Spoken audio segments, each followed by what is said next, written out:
as we are observing the feeling and emotion that surrounds this time of year, our very clear acknowledgement is that it is a time of lack. More individuals are feeling negative emotion during this time for a number of reasons. The primary reason is it is the time of giving gifts, which means it is the time of spending money. And since money is an area where there is already great emphasis to not enough, it is inflammatory to that old nagging concern of not enough money.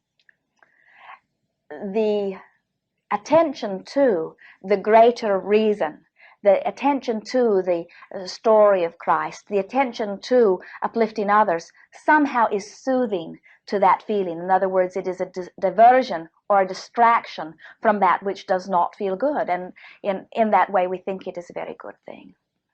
We have never been very excited about history, and neither is the one for which this great holiday has been called.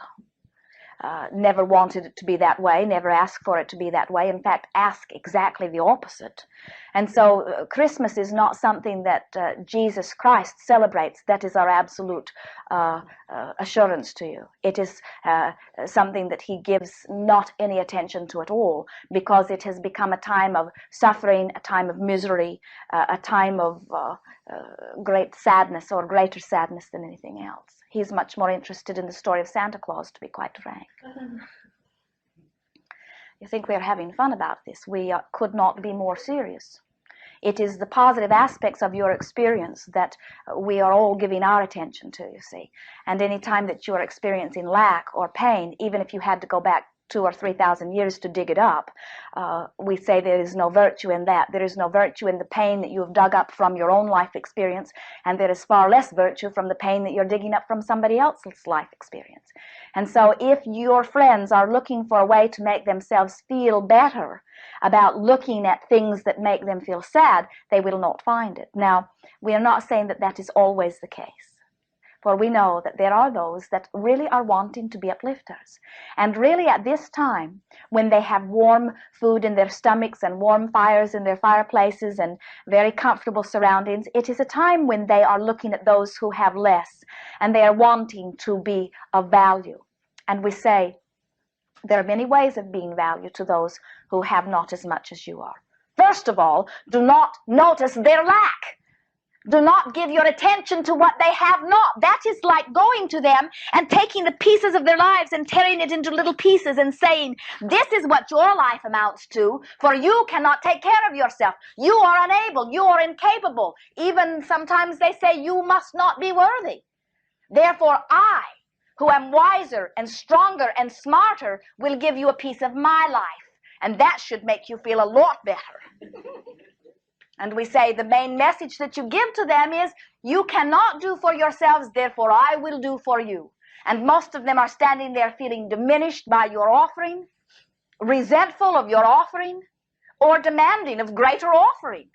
All of it negative, and all of it counterproductive, and all of it self-perpetuating. And so we say, if you have let what is most important to you, your top priority, not way down on the list where it has been most of your life, but now right up here at the top, most important priority today is that I feel good. Then you will find yourself smiling at a time when someone really will benefit by your smile. You will find yourself veering out of someone's way. You will find yourself offering the words that are perfect in the moment. You will find yourself uplifting as you are uplifted, you see. And so we say, to some, those pageants are uplifting, and therefore they are in the perfect place. To some, those pageants are not uplifting, therefore they're not in the perfect place, they're just playing the game. They just haven't figured out how to not be part of it, because it is all they've ever known, you see. Tradition sometimes feels very good. Tradition has many wonderful things wrapped in with it. It is all tied together, isn't it? As you have memories of past Christmases, some of it is the good, some of it is the not so good. Select from it the good and replay that every year if you are wanting. But what we are wanting to say to you is that you need not a special holiday that is written on the calendar. Let every day of the year be your re-emergence into this exhilarating life experience, with your beating on your chest and saying, here I am, happy to be alive, and today going to look for the positive aspects everywhere I go.